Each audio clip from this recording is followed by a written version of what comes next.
Hey everyone, what's up? It's Faith, and today I want to walk you through my exact process for taking raw footage and turning it into a massive library of viral-ready short clips. I've posted a ton about my daily life as a creator, but today we are diving deep into the start-to-finish process for maximizing your output without burning yourself out.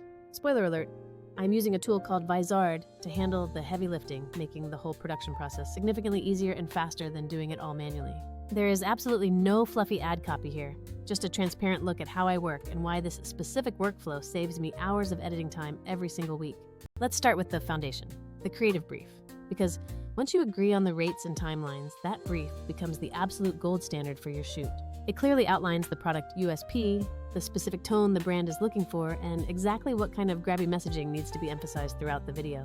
For example, if you are doing skincare content, the brief will likely highlight key ingredients, specific benefits, and required shots like product in hand or texture close-ups. This is incredibly helpful because it shapes your entire scripting process and determines the kind of clips you need to capture to keep the client happy.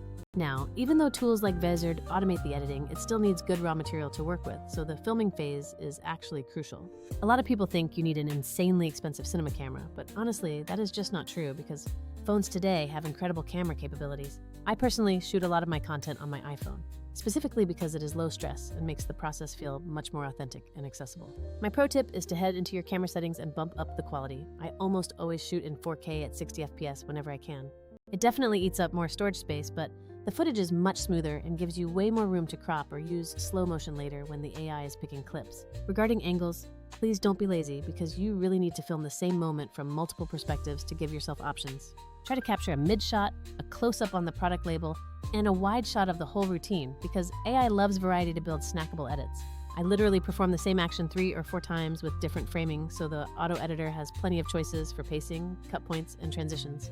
And lighting is something you absolutely cannot sleep on, as natural light is the easiest look, but when it's gloomy, you need a ring light.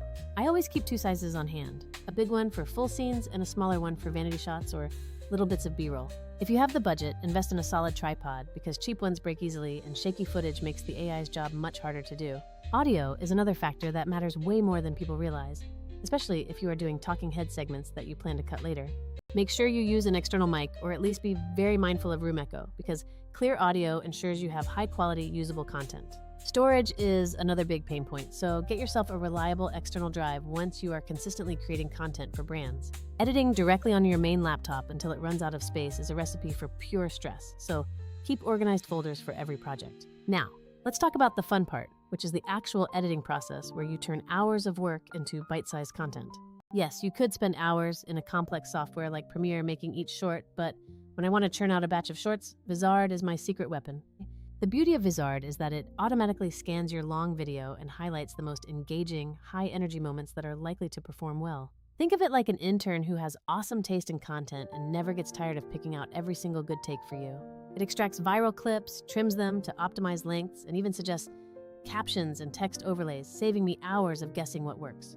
Another massive advantage is the content calendar, which helps you avoid juggling spreadsheets, scheduling apps, and a dozen browser tabs. Vizard puts everything in one place, allowing you to preview what's going out, tweak your captions, and reorganize your posts easily. It acts as a single, powerful dashboard for planning, editing, and publishing all your content across different platforms simultaneously.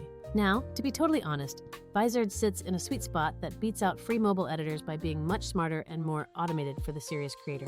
It's not perfect, because nothing is, but for creators who want to scale their output without sacrificing their quality, it is an absolute game changer. Here is what my actual workflow looks like.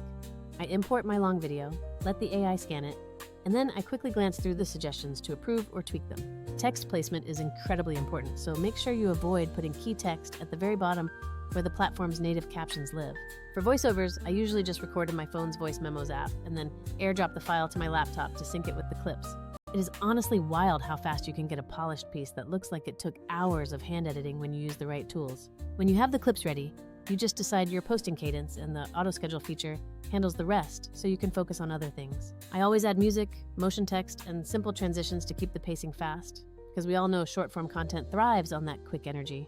And remember, subtitles are non-negotiable, so make sure they are included because a huge percentage of people will watch your videos without any sound. The final takeaway is this: film with intention, capture plenty of varied angles, and then let automation do the heavy lifting to turn those files into gold. This workflow helps you save massive amounts of time compared to doing everything by hand, and it keeps your output consistent over the long term. I tested this on a 12-minute skincare shoot last week, and I had a full batch of ready-to-post clips generated in under an hour.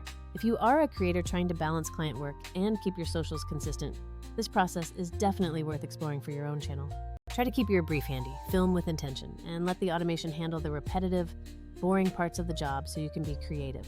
That is it for this breakdown, and I really hope this helps you streamline your own content machine and makes your life a little easier. If you liked this walkthrough, please give it a thumbs up, save it for later, and let me know in the comments if you want a deeper dive next time. Catch you in the next one. Stay creative, and peace out.